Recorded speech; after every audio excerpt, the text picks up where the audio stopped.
നമസ്കാരം. ടി മലയാളത്തിലേക്ക് സ്വാഗതം. ഒരു ദിവസത്തെ ഇടവേളയ്ക്ക് ശേഷം വീണ്ടും നേട്ടത്തിലേക്ക് എത്തിയിരിക്കുകയാണ്. തുടക്കത്തിലൊരു നേട്ടം മുതലെടുക്കാനായില്ലെങ്കിൽ പോലും വോൾട്ടാലിറ്റി നേരിട്ടതിന് ശേഷം നേട്ടത്തിൽ തന്നെ ക്ലോസ് ചെയ്യാൻ സാധിച്ചു. ഇപ്പോൾ ഇന്നത്തെ ഒരു വിപണിയുടെ ഇന്നത്തെ ശ്രദ്ധിക്കേണ്ട ഘടകങ്ങൾ എന്തൊക്കെയായിരുന്നു? FIS ഫ്ലോ, വിദേശ നിക്ഷേപകരുടെ ഒഴുക്ക് ഇനിയും തുടരുമോ, ഇനി നാളത്തെ സാധ്യതകൾ, അതേപോലെ തന്നെ മാർക്കറ്റ് അവറിന് ശേഷം വന്നിട്ടുള്ള പ്രധാനപ്പെട്ട 4 കമ്പനിയുടെ ക്വാർട്ടർലി റിസൾട്ട്, ഇതൊക്കെയാണ് ഈ ഒരു വീഡിയോയിലൂടെ പങ്കുവെക്കുന്നത്.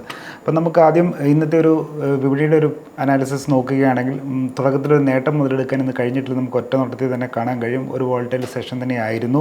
അപ്പോൾ നിഫ്റ്റി ഓപ്പൺ ചെയ്ത് ഒരു 40 പോയിൻറ്റോളം നേട്ടത്തോടെ 24,613 പോയിൻറ്റിലായിരുന്നു. പിന്നീട് കുതിച്ചുയർന്ന് 24,766 വരെ എത്തി ഒരു ഹൈ ക്രിയേറ്റ് ചെയ്തു. ഇന്നത്തെ ഒരു ഉയർന്ന നിലവാരം ക്രിയേറ്റ് ചെയ്തു. പക്ഷേ ആ ഒരു ഹയർ ലെവൽസിൽ അത് സസ്റ്റെയിൻ ചെയ്യാൻ സാധിക്കാതെ താഴേക്ക് ഇറങ്ങുന്നത് നമുക്ക് കാണാനായി.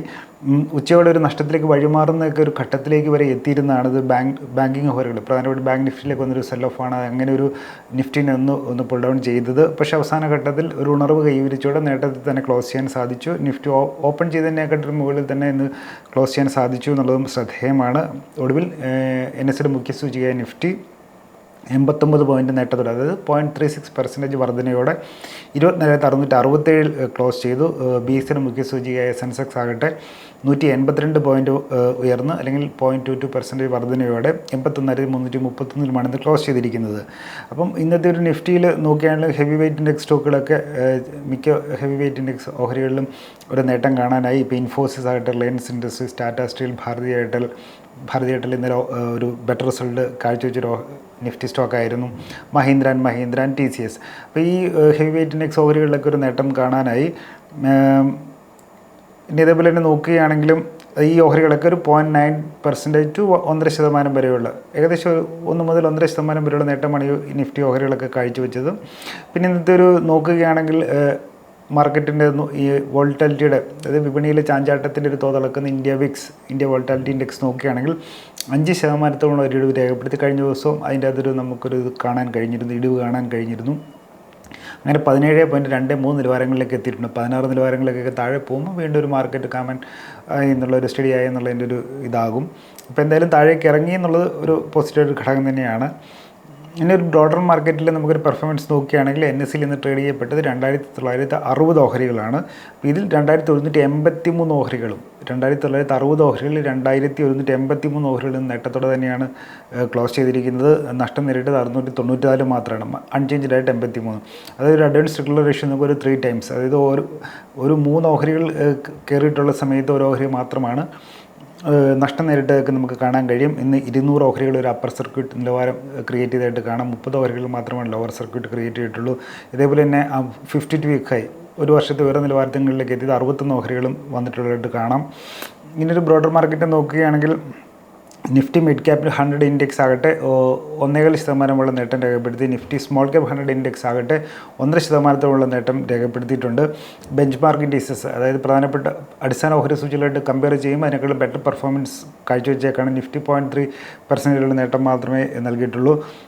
അപ്പോൾ ഇതിന് ഒരു മിഡ് ക്യാപ്പ് സ്പേസിൽ അല്ലെങ്കിൽ സ്മോൾ ക്യാപ്പ് സ്പേസിലേക്ക് ഒരു പ്രധാനപ്പെട്ട ഒരു ഉണർവ് കാണാനുള്ള പ്രധാനപ്പെട്ട കാരണം ഈ പോസ്റ്റ് ഏർണിങ്സ്, അതായത് മാർച്ച് പാദഫലം വന്നതിന് ശേഷമുള്ള ഒരു സ്റ്റോക്ക് സ്പെസിഫിക്കായിട്ടുള്ള ആക്ഷൻസ് തന്നെയാണ് നമുക്ക് കാണാം. അല്ലെങ്കിൽ ഇൻഡെക്സിൻ്റെ കോൺസ്റ്റിറ്റ്യൂൻ്റ് ആയിട്ടുള്ള, ഇപ്പോൾ ഈ സ്മോൾ ക്യാപ്പ് അല്ലെങ്കിൽ മിഡ് ക്യാപ്പ് ഇൻഡെക്സ് ഒക്കെ പറയുന്ന അതിൻ്റെ ഭാഗമായിട്ടുള്ള ഓഹരികളൊക്കെ ഒരു ബെറ്റർ പെർഫോമൻസ് ഈ മാർച്ച് ക്വാർട്ടറിന് ശേഷം കാണിച്ചു വെച്ചിട്ടുള്ളത് കൊണ്ടാണ് ഈ നിഫ്റ്റി സ്മോൾ ക്യാപ്പ് സൂചികളിലൊക്കെ ഒരു മുന്നേറ്റം കാണാനാകുന്നത്.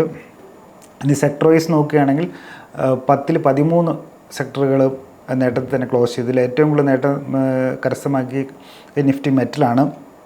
2.5% നേട്ടം രേഖപ്പെടുത്തി. ഗ്ലോബൽ ഫാക്ടേഴ്സാണ് നിഫ്റ്റി മെറ്റലിനെ അതിനെ സഹായിച്ചിട്ടുള്ളത്. ഇപ്പം ഡോളറിൻ്റെ വാല്യൂ കുറഞ്ഞിട്ടുള്ളതുകൊണ്ട് US ഇൻഫ്ലേഷൻ ഡാറ്റ പ്രതീക്ഷയിലും താഴ്ന്ന നിലവാരത്തിലുള്ള US ഇൻഫ്ലേഷൻ ഡാറ്റ വന്നിട്ടുണ്ട്. പിന്നെ ഈ ഗ്ലോബൽ ട്രേഡ് ഒരു വാറിനെ സംബന്ധിച്ചുള്ള ആ റിസ്ക് ഫാക്ടേഴ്സൊക്കെ ഒഴിവായതൊക്കെ ഉണ്ട്. ഇതൊക്കെ ഒരു മെറ്റൽ സ്റ്റോക്കുകളെ സഹായിച്ചിട്ടായിട്ട് കാണാം. പിന്നെ അതുപോലെ തന്നെ നോക്കുകയാണെങ്കിൽ നിഫ്റ്റി IT US-ൻ്റെ ഒരു ഭാഗത്ത് പോസിറ്റീവ് വാർത്തകൾ തന്നെയാണ് നിഫ്റ്റി ITനെയും സഹായിച്ചിട്ടുള്ളത്. അപ്പം നിഫ്റ്റി മെറ്റൽ 2% എന്നുള്ള നേട്ടമാണെങ്കിൽ Nifty IT, Nifty media, Nifty oil and gas, Nifty റിയാലിറ്റിയൊക്കെ 1% മുതൽ 1.5% വരെയുള്ള നേട്ടമാണ് രേഖപ്പെടുത്തിയിട്ടുള്ളത്. അപ്പോൾ ഇന്നത്തെ ഇതിൻ്റെ മാർക്കറ്റിലെ ഒരു പോസിറ്റീവായിട്ട് സാധിച്ച ഘടകങ്ങളൊക്കെ നോക്കുകയാണെങ്കിൽ ഇപ്പോൾ ഇന്നലെ ഇവിടെ കഴിഞ്ഞ ദിവസം വന്ന ഇന്ത്യയുടെ ഒരു റീറ്റെയിൽ ഇൻഫ്ലേഷൻ റേറ്റ് നോക്കിയാലും വളരെയും താഴ്നിലയാണ്. കഴിഞ്ഞ 6 വർഷത്തിനിടെ താഴ്ന്ന നിലവാരങ്ങളിലേക്ക് എത്തിയിട്ടുണ്ട്. അപ്പം ഇതിനോടൊപ്പം തന്നെ മൺസൂൺ എത്തുമെന്നുള്ള പ്രതീക്ഷകളൊക്കെ സജീവമായതും ഒക്കെ ഉള്ളത് കൊണ്ട് തന്നെ RBI, ഇന്ത്യയുടെ കേന്ദ്ര ബാങ്ക് RBI വീണ്ടും ഒരു റേറ്റ് കട്ടിന്, പലിശ നിരക്കുകൾ കുറയ്ക്കാനുള്ള, റിപ്പോ റേറ്റ് നിരക്കുകൾ കുറയ്ക്കാനുള്ള സാധ്യത ഉണ്ടോ, അല്ലെങ്കിൽ അത്തരം ഒരു പ്രതീക്ഷ വർദ്ധിക്കുന്നത് വിപണിയെ അനുകൂലമായിട്ട് സ്വാധീനിക്കുന്നുണ്ട്. പിന്നെ അതുപോലെ തന്നെ നോക്കുകയാണെങ്കിലും ഇന്ത്യ പാക് സംഘർഷം കഴിഞ്ഞു, ഗ്ലോബൽ ട്രേഡ് വാർ, US-ഉം ചൈനയും തമ്മിലൊക്കെ ഒരു രമ്യതയുടെ പാതയിലേക്ക് നീക്കി. അപ്പം അതൊക്കെ ഒരു പോസിറ്റീവായി, അതായത് ഡൊമസ്റ്റിക് ആൻഡ് ഗ്ലോബലായിട്ടുള്ള റിസ്ക് ഫാക്ടേഴ്സൊക്കെ ഈസി ചെയ്യപ്പെടുന്നു, അല്ലെങ്കിൽ റിസ്ക് ഫാക്ടേഴ്സൊക്കെ മങ്ങുന്നത് വിപണിക്ക് ഗുണകരമായെന്ന് ചുരുക്കത്തിൽ വായിച്ചെടുക്കാം. പിന്നെ അതുപോലെ തന്നെ നോക്കുകയാണെങ്കിൽ മിഡ് ക്യാപ്പ് ഓഹരികൾക്ക് ഒരു ഉണർവ് കാണാനുണ്ട്. അത് പ്രധാനമായിട്ടും മാർച്ച് ക്വാർട്ടർ റിസൾട്ടിന് ശേഷമുള്ള ബ്രോക്കറേജുകളുടെ അപ്ഗ്രേഡ് റേറ്റിംഗ്സ് കിട്ടുന്നത് ഗുണകരമാകുന്നുണ്ട്. ഇനി മാർച്ച് ക്വാർട്ടർ നമ്മൾ നോക്കിയാലും ഒരു റൂറൽ റിക്കവറി അല്ലെങ്കിൽ സ്ട്രെങ്തൻ ചെയ്യുന്നതായിട്ടും നമുക്ക് കാണാൻ കഴിയും. അപ്പോൾ ഇതൊക്കെ ഒരു പോസിറ്റീവായിട്ട് ഘടകം തന്നെയാണ്. പക്ഷേ ഇനി ശ്രദ്ധിക്കേണ്ടത് FIIയുടെ ഇൻഫ്ലോ എങ്ങനെ ഉണ്ടാകുമെന്നുള്ളത് തന്നെയാണ്. ഇപ്പോൾ കഴിഞ്ഞ ദിവസം ചെറിയ നെഗറ്റീവിലാണ് നിന്നിട്ടുള്ളത്. അതായത് പ്രത്യേകിച്ചും US ചൈന അവരുടെ തമ്മിലുള്ള റെസിപ്രോക്കൽ താരിഫിൽ ഒരു മരവിപ്പിക്കൽ ഏർപ്പെടുത്തിയതോടുകൂടി തന്നെ ഇന്ത്യക്ക് ഇപ്പോൾ ഉണ്ടായിരുന്നൊരു എഡ്ജ്, താൽക്കാലികമായി ലഭിച്ചാണ് ഇപ്പോൾ കിട്ടിയൊരു എഡ്ജ്, നമുക്കൊരു ചൈനയുടെ ഉൽപ്പന്നങ്ങളായിട്ട് നോക്കുമ്പോൾ കമ്പയറബിളി ലോവർ ആയിട്ടുള്ളൊരു പ്രൈസിൽ നമുക്കുള്ള കോമ്പറ്റീറ്റീവ്നെസ്സിൻ്റെ ഒരു മങ്ങലേൽക്കുന്നത് ഇന്ത്യയെ സംബന്ധിച്ചുള്ളൊരു തിരിച്ചടി ഉണ്ട്.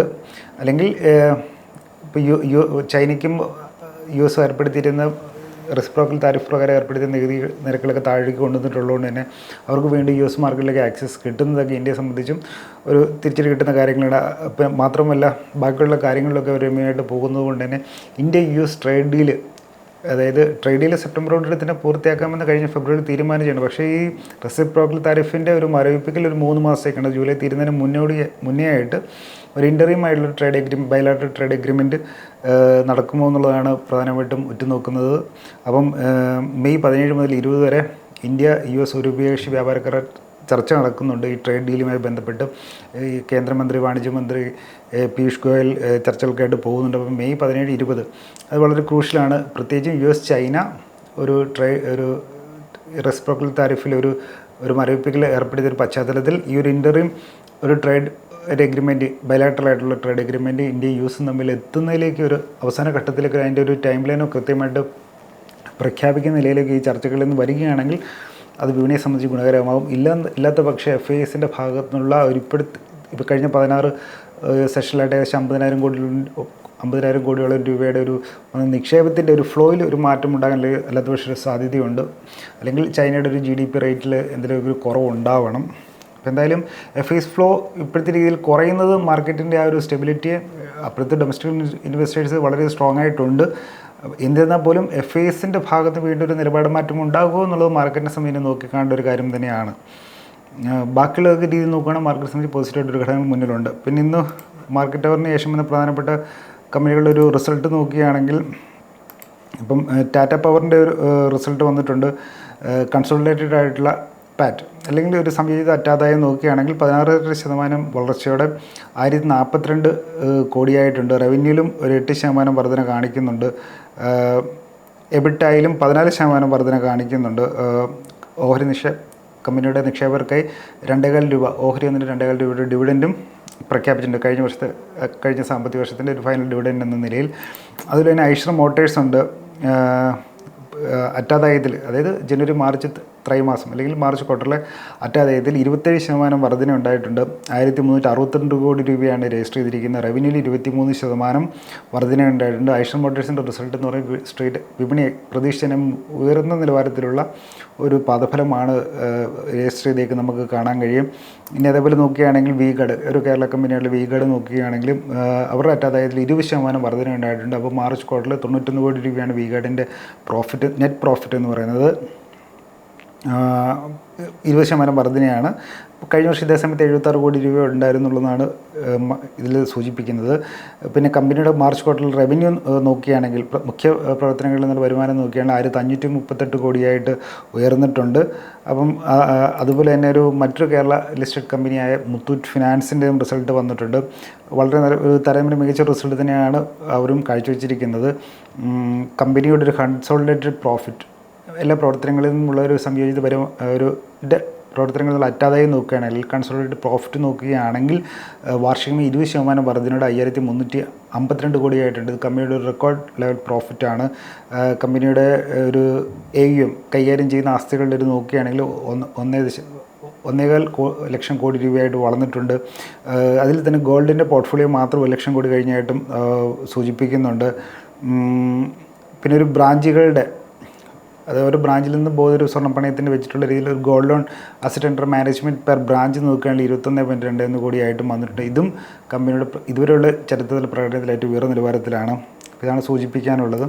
അപ്പോൾ ഇനി നമുക്ക് വിപണിയിൽ ടെക്നിക്കൽ അനാലിസിസ് നടത്തിയൊരു സാധ്യത നോക്കുകയാണെങ്കിൽ അപ്പം ഇന്നൊരു നാരോ റേഞ്ചിനുള്ളിലാണ് ട്രേഡ് നടന്നത് നമുക്ക് കാണാൻ കഴിയും. അപ്പോൾ 2 ദിവസത്തെ ഇതിനും ഒരു വോൾട്ടൈലായിട്ടുള്ള സെഷൻസിന് ശേഷമാണ് നമുക്ക് ഇത് മനസ്സിലാകും. ഡെയിലി ചാർട്ടിൽ നോക്കുകയാണെങ്കിൽ ഒരു സ്മോൾ ഗ്രീൻ ക്യാൻഡിലാണ് ഫോം ചെയ്തിട്ടുള്ളത്. ഒരു കോഷ്യസ് ഒപ്റ്റിമിസം തുടരാമെന്ന് തന്നെയാണ് സൂചിപ്പിക്കുന്നത്. ഇനി ഈ നിഫ്റ്റി ഒരു അപ് ട്രെൻഡ് തുടരണമെന്നുണ്ടെങ്കിൽ 24,770 എന്നുള്ള ഒരു നിലവാരം DCCയിൽ ബ്രേക്ക് ചെയ്യണം. ഇന്നത്തെ ഒരു ഹൈ പോയിൻ്റ് കൂടിയാണത്. അപ്പോൾ 24,770 എന്നുള്ളൊരു മാർക്ക് DCCയിൽ ബ്രേക്ക് ചെയ്താൽ മാത്രമാണ് ഇപ്പോഴത്തെ ഒരു അപ് ട്രെൻഡ് കണ്ടിന്യൂ ചെയ്യാൻ സാധിക്കുക. അങ്ങനെ ഉണ്ടെങ്കിൽ 24,900 24,900 നിലവാരങ്ങളിലേക്ക് നിഫ്റ്റി മുന്നേറും. അതേസമയം മറിച്ച് എന്തെങ്കിലും ഇതിൽ വിൽപ്പന സമ്മർദ്ദം നേരിടുകയാണെങ്കിൽ 27,550 ആണ് ഒരു തൊട്ടടുത്ത തൊട്ടടുത്തൊരു സപ്പോർട്ട് പ്രതീക്ഷിക്കുന്നത്. ഇനി ഇച്ചിലൂടെ നിയർ ടൈം ആയിട്ടുള്ളൊരു ട്രെൻഡ് നോക്കുകയാണെങ്കിൽ ഷോർട്ട് ടേം ട്രെൻഡ് ഒരു പോസിറ്റീവ് തന്നെയാണ്. ഇപ്പം പറയുകയാണെങ്കിൽ ക്രിട്ടിക്കലായിട്ടുള്ള എല്ലാ നിർണായക മൂവിങ് ആവറേജുകളുടെ മുകളിൽ തന്നെ ഇൻഡെക്സ് നിഫ്റ്റി തുടരുന്നുള്ളത് ഒരു പോസിറ്റീവാണ്. 200 DMA ഒക്കെ കീപ്പ് ചെയ്യുന്നിടത്തോളം ബൈ ഓൺ ഡിപ്സ് സ്ട്രാറ്റജി ജനറലായിട്ട് പറയുന്നതിൽ പോലും തെറ്റില്ല. പക്ഷേ എന്നാലും ഇപ്പോഴത്തെ ഒരു നോക്കുകയാണെങ്കിൽ ഒരു ഷാർപ്പ് മൂവിന് ശേഷം ഒരു സൈഡ് വേസ് മൂവ്മെൻറ്റ് വരുന്നത് അല്ലെങ്കിൽ ഒരു ഹെൽത്തി കൺസോൾട്ടേഷൻ വരുന്നത് ഒരു പോസിറ്റീവായിട്ട് തന്നെ എടുക്കാം. അല്ലെങ്കിൽ ബ്രോഡർ മാർക്കറ്റിൻ്റെ ഒരു ബ്രെഡ്ത്ത് ക്യാച്ചപ്പ് ചെയ്യാൻ വേണ്ടി ശ്രമിക്കുന്നതായിട്ടൊക്കെ നമുക്ക് കരുതാം. അല്ലെങ്കിൽ ഇനിയൊരു വലിയൊരു നീക്കത്തിന് മുന്നോടിയായിട്ടൊരു ശക്തി ആർജിക്കാൻ വേണ്ടി നിൽക്കുന്ന ഒരു ഫേസായിട്ടും വേണമെങ്കിൽ ഇതിനെ വായിച്ചെടുക്കാം.